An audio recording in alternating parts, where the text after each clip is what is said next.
ዘመናዊ ሕክምና ሊያድናቸው ያልቻሉና በአስካር የተሻሩ ህመሞች።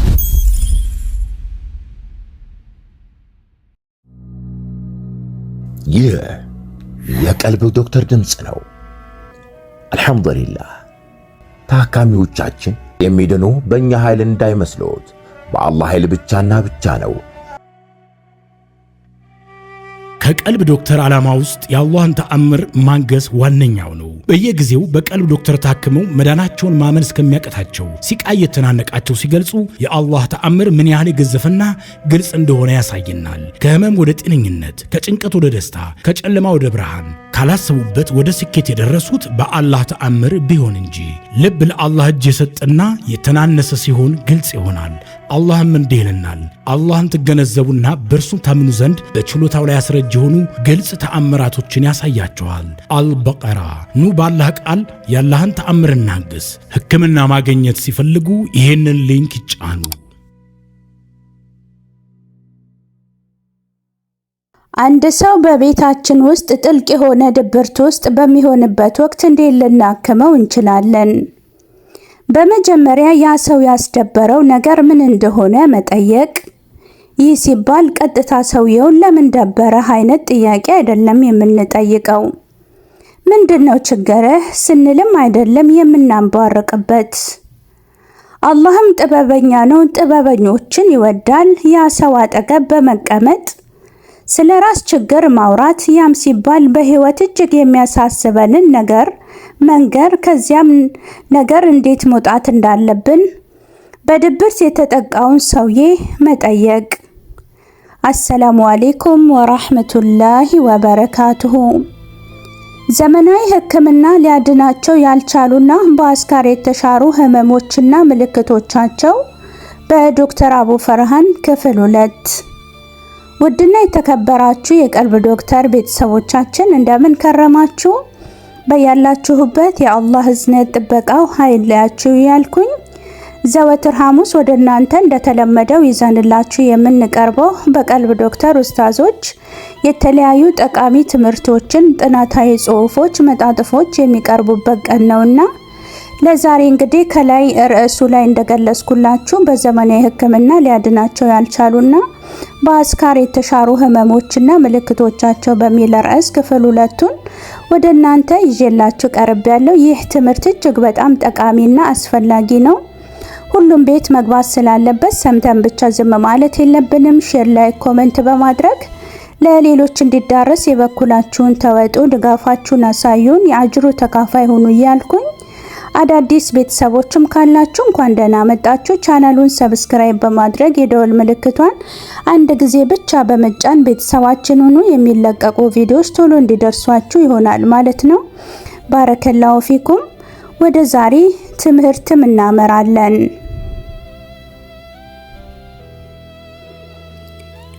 ዘመናዊ ሕክምና ሊያድናቸው ያልቻሉና በአስካር የተሻሩ ህመሞችና ምልክቶቻቸው በዶክተር አቡ ፈርሃን የተጻፈ ክፍል 2። ቢስሚላሂር ረህማኒር ረሂም። ይህ ጽሑፍ የሚያጠነጥነው ከዶክተር አቡ ፈርሃን የተወሰዱ መጣጥፎች ላይ ሲሆን በስፋትና በጥልቀት ትንታኔዎችን የምናይበትም ይሆናል። አላህም ከተጠቀሙት ያደርገን። የሰው ልጅ ጥቀመው እንጂ አትጉዳው፣ በጥቅም ውስጥም እኮ ጉዳት አለ። ይህ የኡስታዜ አባባል ነበረ። ምን ማለት እንደሆነ የገባኝ በእድገቴ ውስጥ ነው። ይህ የሚያደምጡ በሙሉ የዚህን ረቂቅ አባባል ትርጉም ለአድማጮች ተዋዋለው። አንደኛ፣ ሙእሚኖች እንዴት ራስን ያክም የሚለው ቅድሚያ እንሰጣለን።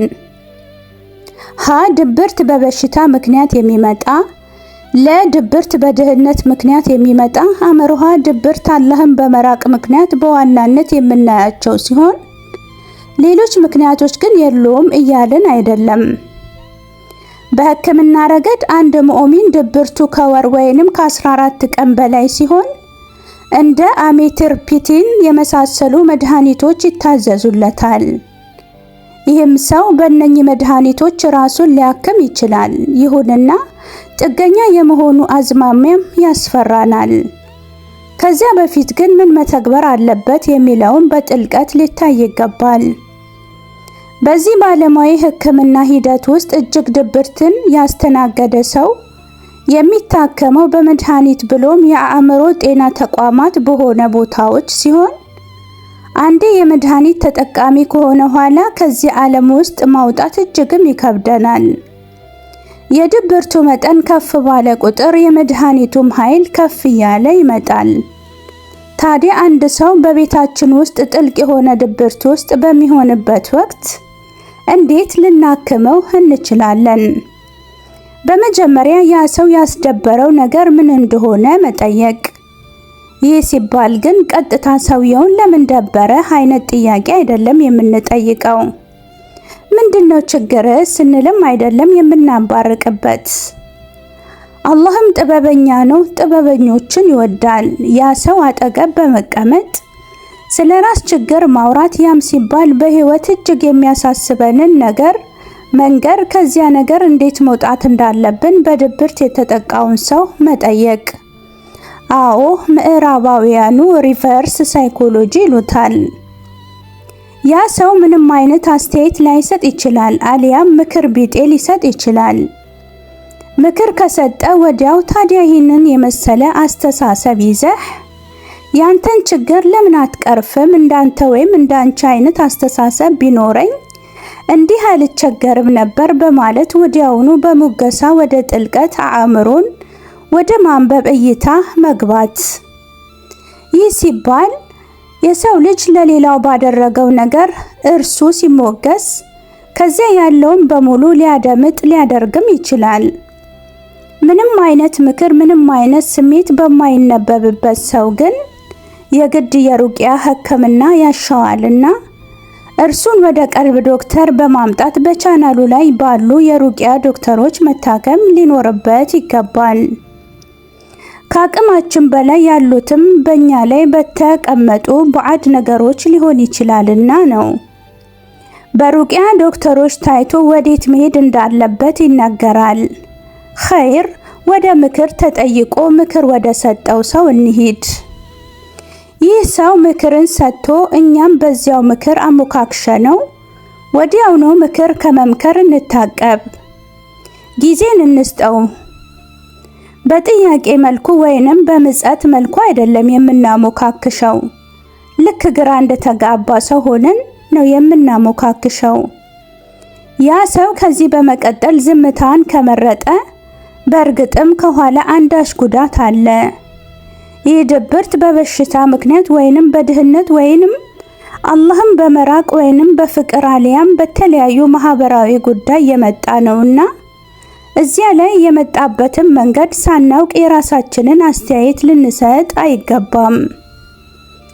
በዚህ ላይ አንድ ማስተማሪያ ታሪክ ልናነሳ ወደድን።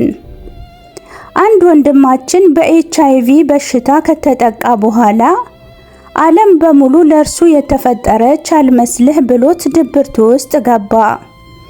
ይህ ሰው እኛ ዘንድ እንዲታከም ቤተሰብ ሀሳብ ቢያቀርብም ከእድሜው አንጻር ከነበረው ጸባይ አንጻር ቀጥታ ወደ አስካር ሕክምና ልናስገባው አልፈለግንም እና ምልክቶቹን በግል የምንጠይቀውም ወቅት ሊያወራ ፈቃደኛ አልሆነም። ይሄን የሐኪሙ ጥበብ ወሳኝነት አለው። ይህ ሰው ከአላህ ጋር እንዲገናኝ ማድረግ፣ ያም ሲባል ዱዓዎችን በመስጠት የዛን ሰው ሞራል ከፍ በማድረግ አላህ ዘንድ ከቀረበ ምንም ነገር እንደማያጣ መንገር ግድ ነውና ያንን አደረግን። በእርግጥም ለሚሰሙት ሊረዱት የሚገባቸው አንዳች ነገር አለ። አላህ ካልወደደልን በስተቀር በፍጹም ወደ ኸይር ቦታ አይመራንም። ይህ ሰው መመራቱ ከአላህ የተቸረውን ውዴታ አመላካች ነው። ወንድማችን አሁን ለውጥ አለኝ፣ በፊት ወንጀል ላይ ነበርኩኝ ሲለን ቀርቦ አናገረን።